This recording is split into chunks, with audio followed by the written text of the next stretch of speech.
হয় মানে মোৰ দোকানখনত যোৱা ৰাতিয়ে 12:10 মোৰ চুৰ হৈ গৈছিলে।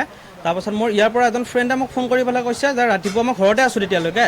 তাৰপাছত ফোন কৰি পেলাই কৈছে যে তোমাৰ মোবাইলৰ দোকানখনৰ ওপৰৰ টিংবিলাক ভাঙি পেলাই কোনোবা সোমাইছে নেকি গম নাপায়, কিন্তু টিং ভাঙি থোৱা আছে এনেকৈ ক'লে। লগ মই দৌৰি আহিছোঁ, আহি পেলাই দৌৰ মাৰি আহি পেলাই মই বাইক লৈ আহি পেলাই মই চাওঁ যে ইয়াতে মোবাইল এটাও নাই মোৰ। তাৰপাছত মোৰ এটা বৰ্তমান মোবাইল আছিল, মোৰ 30টা মোবাইল আছিলে, ঠিক আছে। তাৰপাছত মোৰ কেছ কাউণ্টাৰত আছিল 15-20 হাজাৰ টকা কেছ আছিলে, আৰু এই মোবাইলৰ যিবিলাক ডিছপ্লে থাকে তাৰ 15-20টামান ডিছপ্লে মোৰ তাৰ পৰা নাই এতিয়ালৈ। তাৰপাছত আৰু এইফালে এচেছৰিজ কিছুমান মাল তাৰ পৰা গায়ব হৈ গৈছে। কিন্তু বৰ্তমান সময়ত মই তাৰ পৰা অহাৰ পাছত থানাত মই কেছটো দি দিলোঁ। তেওঁলোকে আহি পেলাই মোৰ CC কেমেৰা ফুটেজ চেক কৰিলে।